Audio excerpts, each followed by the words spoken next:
सुप्रभात बच्चों, आज मैं आपकी हिंदी शिक्षिका उषा कौशिक। आज मैं आप सभी को ऑनलाइन कक्षा में स्वागत करती हूँ। बच्चों, तो आप सभी परीक्षा दिए हैं प्रथम, तो आप सब बहुत अच्छा लिखे हैं। तो आप पहले भी जिस तरह से पढ़े थे अच्छे से, फिर अब भी ऑनलाइन कक्षा को एंजॉय के साथ पढ़ेंगे और लिखेंगे। तो आप अपनी कॉपी पेंसिल निकाल लीजिए और जो आज मैं पढ़ाऊंगी उसको आप लिखेंगे। आज मैं वर्ग 3 की हिंदी पढ़ाऊंगी, वर्ग 3 और पाठ है आपका 4। तो इसको आप अच्छे से पढ़ेंगे और लिखेंगे भी। पाठ 4 लिख करके शीर्षक देंगे, फिर लिखेंगे। तो पाठ पढ़ाने से पहले मैं आपको शब्दार्थ बता देती हूँ। शीर्षक है सेर और किशमिश। इसमें हम सेर और किशमिश के बारे में पढ़ेंगे। कहानी बहुत ही अच्छी है, इसको पढ़ते वक्त आपको आनंद आएगा। तो पहले हम इसको पढ़ लेते हैं। गरजता का होता है दहाड़ता, यानी कि शेर जो है वो दहाड़ता है, वो धीरे से नहीं बोलता है, वो एक के बाद गरजने लगता है। विचित्र अनोखा, विचित्र का होता है अनोखा, कोई चीज बहुत विचित्र होता है, अलग होता है, उसी को हम कहते हैं विचित्र। परवाह फिक्र, हम किसी परवाह का फिक्र करना, किसी की फिक्र करना, चिंता करना, किसी के बारे में सोचना, वो होता है परवाह। आप किसी के बारे में सोचते हैं, आपके मम्मी आपके बारे में सोचते हैं, फिक्र करते हुए। सन्नाटा खामोश, एकदम चुपचाप से, कोई आवाज नहीं हो, उसी को हम कहते हैं सन्नाटा, यानी पूरी तरह से निस्तब्ध, यानी कहीं कोई आवाज नहीं हो।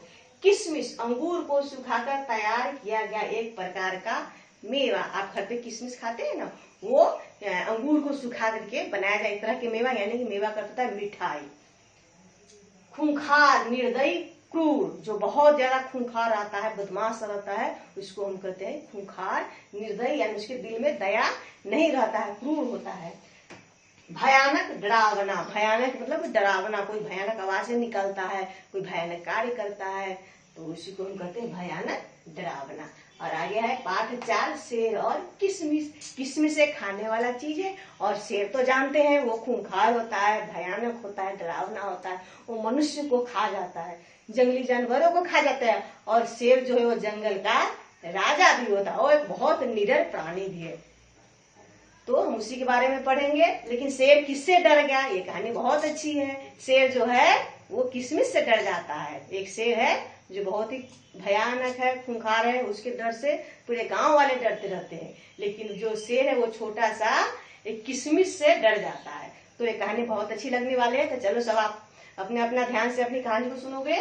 और इसको देखो, छोटे बच्चे मचल जाए तो फिर किसी से नहीं डरते। आपके घर में भी जो छोटे बच्चे हैं अभी होंगे, जिसको आप देखते होंगे, और आप भी जब छोटे बच्चे होंगे रहे होंगे तो आप किसी से नहीं डरते। तब मम्मी पापा आपके मतलब जब आप रोने लगते हैं तो आपको बच्चों को कोई चुप नहीं कर पाता। इसी में इस कहानी में यही है कि जब बच्चा रोने लगता है तो किसी से भी नहीं डरता है।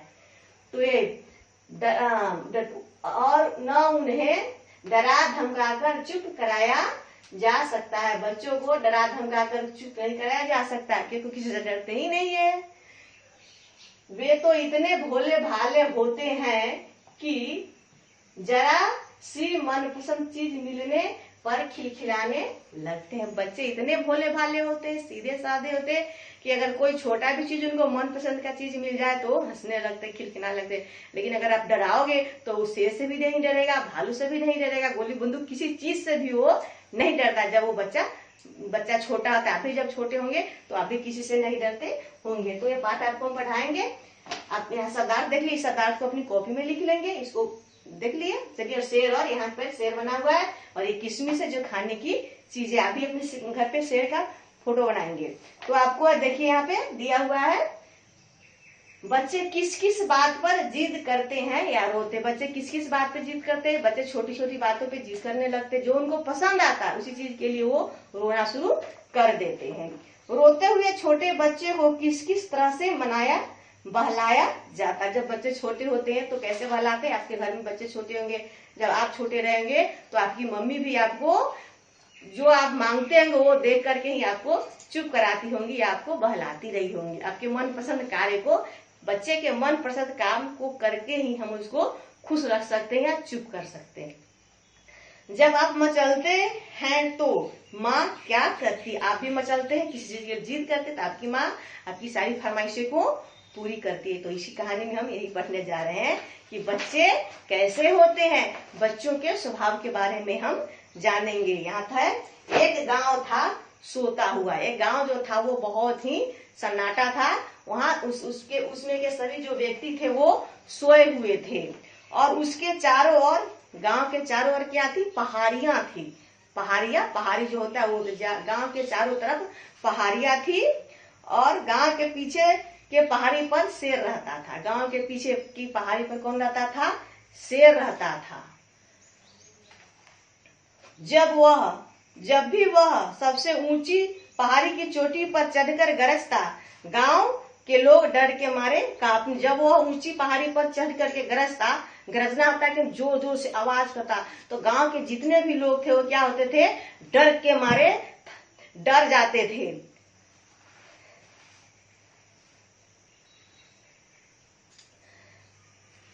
शेर जो था वो कभी कभार गांव पहाड़ी पर चढ़ जाता, वहां से जोर जोर आवाज दे करके लोगों को डराना शुरू करता था। गांव के लोग क्या थे, उससे डर जाते। गरजना यानी कि जोर से आवाज करता था। जाड़े की एक रात जब सारी दुनिया बर्फ से ढकी जान पड़ती थी, जाड़े की ये जो कहानी है, जब शेर गुफा से बाहर निकला, गांव में आए, वो जाड़े की रात की कहानी है। और जाड़े की रात में सब क्या करता है, एकदम सो गया रहता है आराम से, सब रजाई में दुपक करके, और पूरी तरह से सन्नाटा छाया रहता था। जो कहानी है वो जाड़े की रात है। एक रात जो थी पूरी दुनिया बर्फ से यानी ठंडी से ढकी हुई थी, और उसी समय क्या हुआ, शेर जो है वो पहाड़ी से नीचे उतरा, और वो क्या किया, नीचे उतरा और वो बहुत भूखा था। शेर पहाड़ी से नीचे उतरा और वो बहुत जोर की उसे भूख लगी थी, और भोजन की तलाश में कहाँ गया, गांव में घूमने लगा। उसने कई दिनों से कुछ भी नहीं खाया था। किसने नहीं खाया था, शेर ने कई दिनों से कुछ भी नहीं खाया था। उसके भूख के मारे वह बुरा हाल उसका हो रहा था। वह शिकार की खोज में जब घूम रहा था, कहाँ घूम रहा था, वो शिकार की खोज यानी कि शिकार भोजन की तलाश में जब वह गांव में घूम रहा था, तो घूमते घूमते वह एक घर के पास पर पहुंचा, और घर में जो था वो खिड़की के नीचे आकर के क्या करा, खिड़की के नीचे खड़ा हो गया और अंदर झांकी पार करके देखने लगा। तो अंदर क्या हो रहा था, एक दिया टिमटिमा रहा था, और एक जो बालक था वो जोर जोर से रोए जा रहा था। उसकी माँ रो रहा था आ करके, बालक जो कैसे रोता है आ करके रो जा रहा था, और शेर जा था वो अंदर में क्या कर रहा था, झांकी पार करके झांक करके देखने लगा। वो रो रहा था, और उसकी जो माँ थी उसे चुप कराने के लिए बहुत सारे उपाय कर रही थी। और शेर जब सोचा कि अंदर चला जाऊं, तो उसकी माँ जो थी इधर उधर घूम रही थी, और बच्चे को चुप कराने के लिए कभी इधर जाती थी, कभी उधर जाती थी, कभी उधर जाती थी, और बच्चों को कहती थी, बच्चा को कहती थी कि बच्चा चुप हो जाओ, चुप हो जाओ, नहीं तो लोमड़ी आ जाएगा, नहीं तो शेर आ जाएगा। लेकिन बच्चा जो था वो कुछ भी मानने के लिए तैयार ही नहीं था। उसकी मम्मी कहती थी बेटा चुप हो जाओ, अभी लोमड़ी आ जाएगा। बाप रे, उसका कितना बड़ा मुंह है, कितना डर लगता है देखो। लेकिन बच्चों ने रोना बंद नहीं किया। माँ ने कहा लो अब कौन आ गया, भालू आ गया। भालू जो है वो खिड़की के बाहर खड़ा है, फिर भी बच्चे ने रोना बंद नहीं किया। तो बच्चों आप इस कहानी को पढ़ेंगे और समझेंगे, और इसमें जितने भी कहानी में आकार इकार की मात्रा वाले शब्द है उस सबको ध्यान से देखेंगे। तो इसी के साथ आज मैं अपनी इस कक्षा को समाप्त करती हूँ। फिर मैं आप सबसे अगली कक्षा में मिलूंगी। धन्यवाद।